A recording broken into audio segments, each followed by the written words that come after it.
Shri Gurubhyo Namaha, children. Today we are going to start our economics new lesson. The topic of our lesson is understanding development, perspectives, measurement, and sustainability. So these are the topics we are going to discuss in this lesson. And here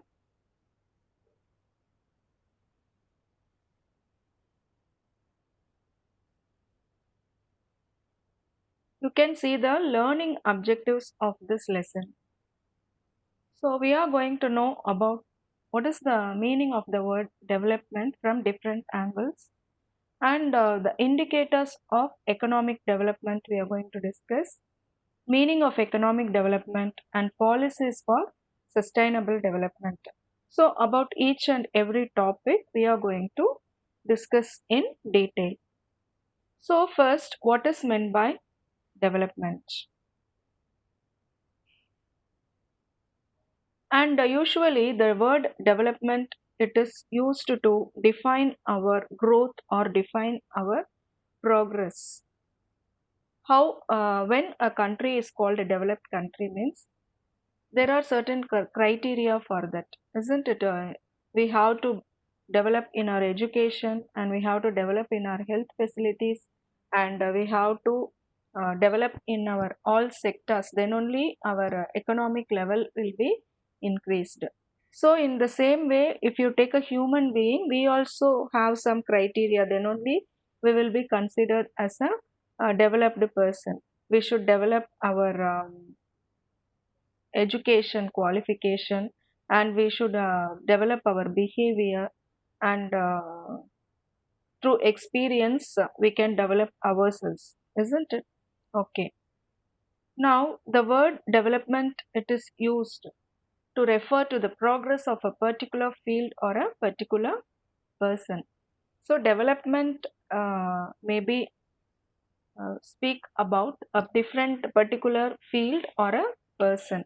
So the economic progress of a country is known as economic development. So our country, how it is going to progress, or how it is going to develop. So that is our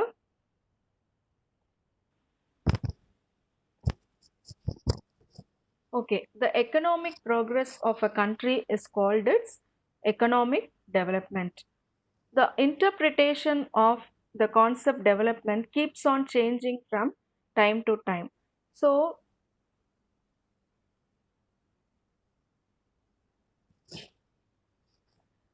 development, it keeps on changing from time to time, and also it differs from person to person.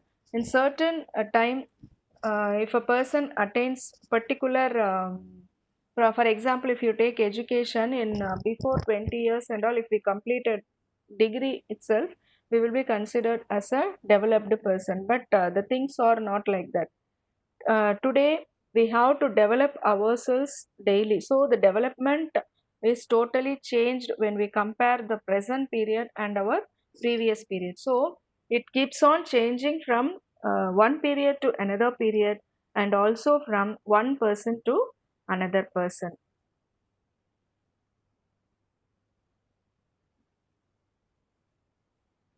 Now, different perspectives about development. If you take each and every human being, all the people, they will have one ambition or desire or goal.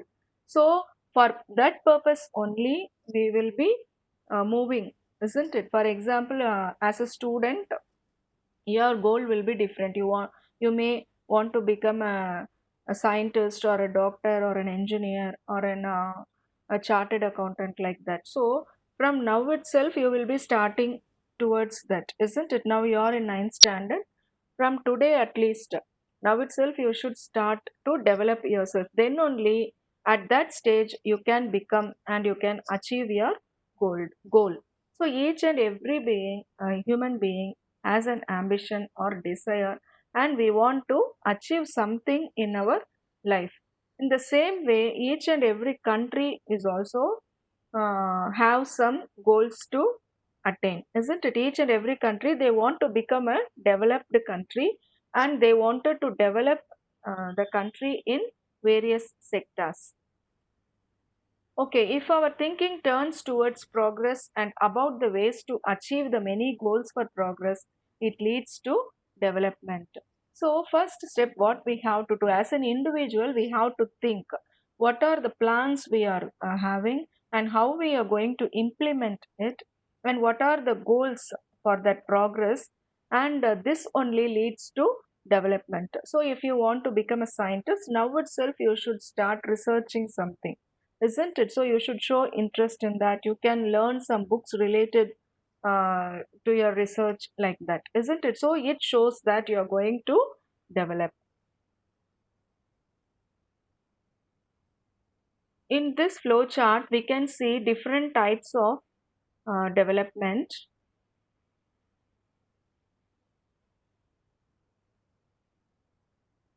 In this flow chart, you can see uh, development means to different people.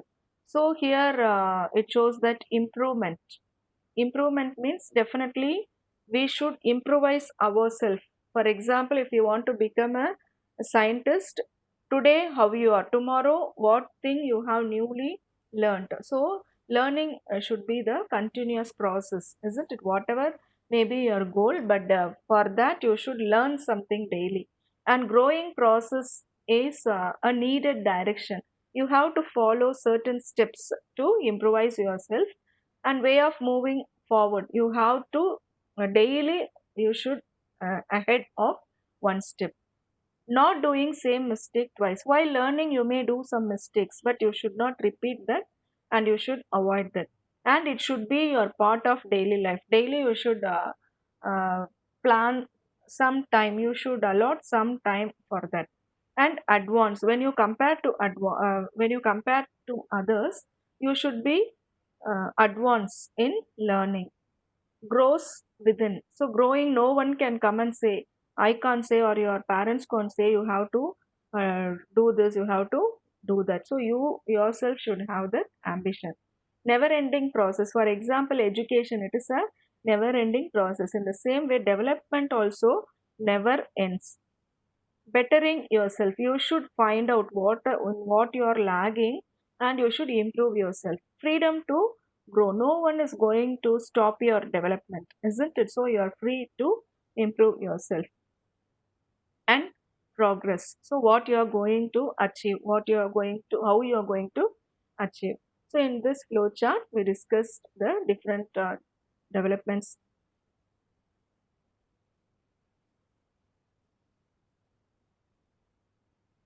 Okay. From the above diagram, from the above flowchart we discussed, you can notice that other than income, people seek freedom to grow on their own. So, in the above diagram, we didn't discuss about income of the people and all, isn't it? So, income it may not play a very important role. The first thing is people seek freedom to grow on their own. So you are free to grow on your own. So thus development means improvement in quality of life, such as, so what are the improvements that you needed to increase the quality of your life? So your income should be more. Not only income, better education is needed, better health facilities are needed, nutrition, you should have a nutritious food, less poverty, and more equal opportunity.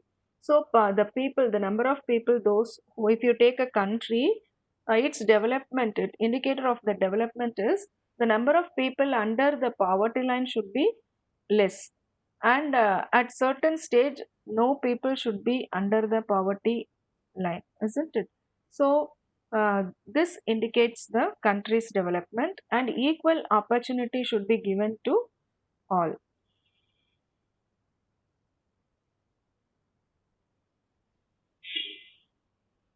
Now the term economic development.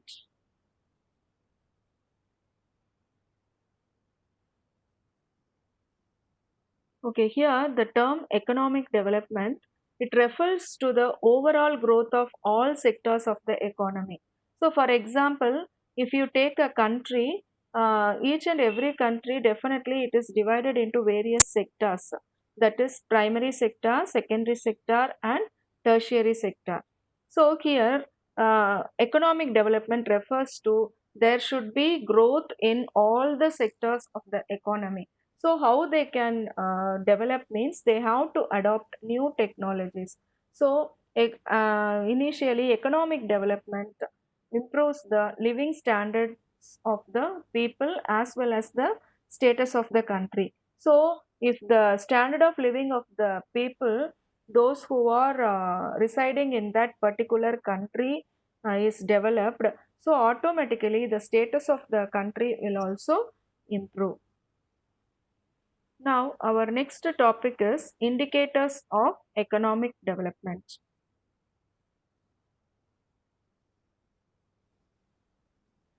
The major indicators of economic development are net national product, that is NNP, per capita income, that is PCI, purchasing power parity, that is PPP, and human development index. So these are all the indicators of economic development.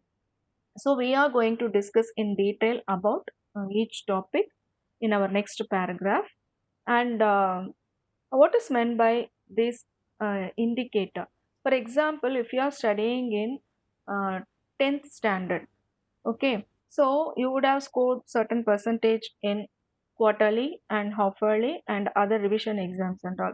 So these are all the indicators. It shows that how much you will be scoring in your board exam. So these are all the indicators. So in the same way, if the person is highly qualified and if he is employed in big organization, automatically his standard of living and his status will be shown. So these are all the indicators for that particular person.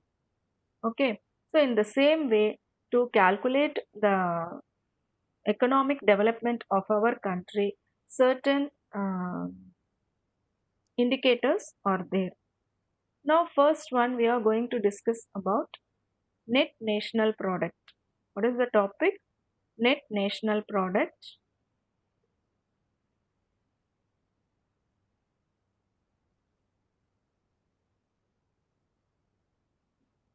Okay.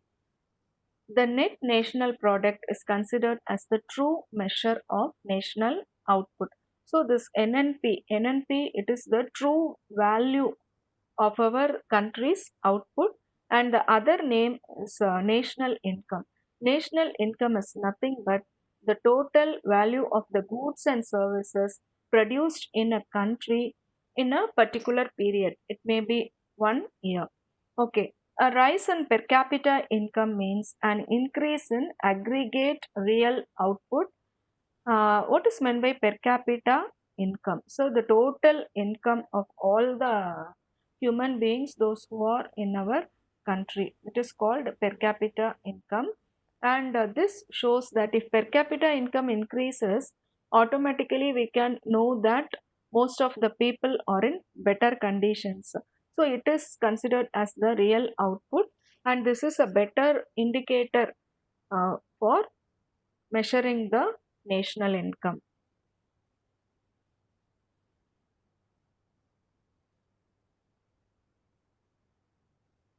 Okay, for measuring a country's development, its income is considered to be one of the most factors. If you take human beings or each an individual, or if you take a family, the condition of the family will be decided depending upon the income of that family. In the same way, a country's development also is calculated or considered as in that income is considered as one of the most factors. So countries with higher income are considered to be developed countries than those with lesser income. So, more depending upon the income only, we decide whether the country is developed or underdeveloped. So, income is considered to be one of the indicators to economic development.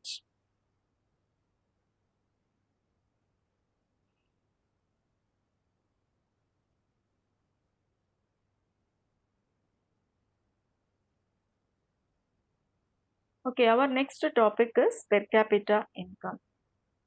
Okay, for comparing the development of various countries, total income is not satisfactory measure. Since countries have different populations, comparing total income will not be suggestive of what an average person is likely to earn, as people in one country are better off than others. So, if for comparing the development of various countries, so if we are going to compare two countries, for example, if we compare the total income, it is not considered that the country, the all the people, those who are living in that country are developed. So some countries may have high population and some countries may have low density of population. So if we compare the total income, we couldn't get that proper measures. Okay, so it is suggested that what an average person is likely to earn, as people in one country are better off than others in a different country. So for example, the income of the one individual will not be equal to the income of the other person. So if we take the average, it will not be fruitful. So the average income is calculated by dividing the country's total income by its total population. So that is called per capita income. So the income of the whole country, that is divided by the number of people, those who are living in that country. So total income by the total population. So if we divide these two characters, we will get PCI, that is per capita income. So calculations on the per capita income of all the countries are calculated only in the US dollar. So each and every country, while calculating the per capita, it will be the units that is used to calculate PCI is US dollar. Then only it will be easy for comparison with other countries.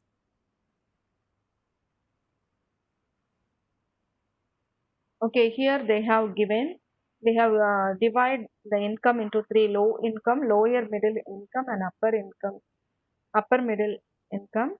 In that lower income is less than 1005 US dollar.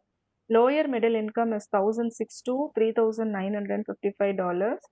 Upper middle is 3,956 to $12,235. And high income is greater than $12,235.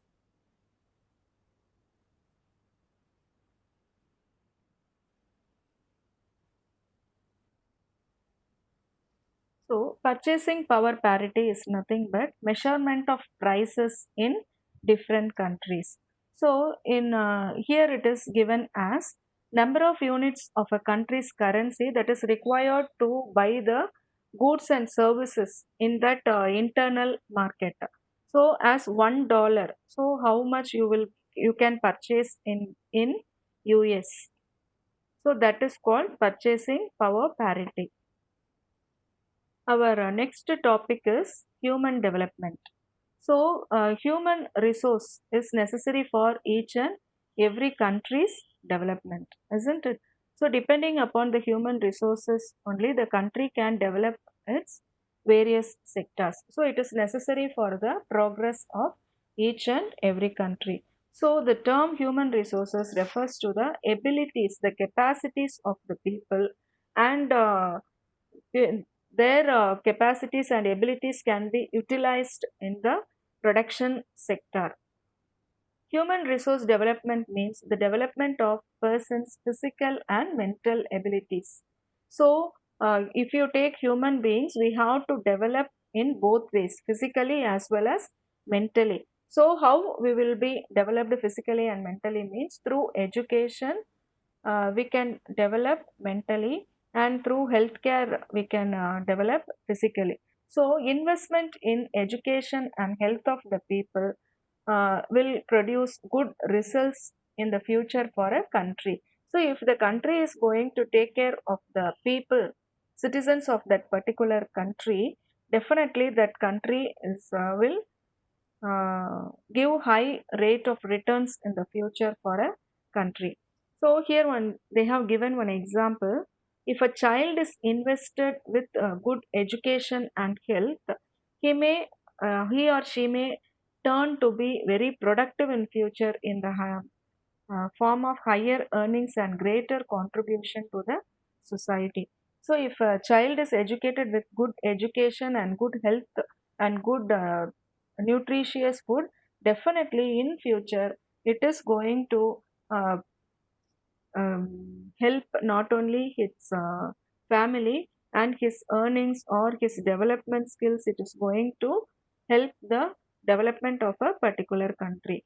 You may become a scientist and you can achieve something through that our country may go high in scientific field. So like that the child's contribution will be more in the future. So, Human Development Index indicates all round development of the people in the society. In the past, economics believed that the rate of economic growth of nations could be increased only by increasing investment in physical capital, but they have realized over time that investment in human capital is as important as investment in physical capital. For example, if you are a businessman, what you will be thinking, okay, I will invest a certain crores in my business. So then automatically I will come up. No, even though if you have large amount of capital, you need human resources to utilize the capital and produce the products, isn't it? So in the same way, previous days economists believed that investment should be increased, but after that only they realized that investment in human capital is very essential for countries development when we compare to physical capital.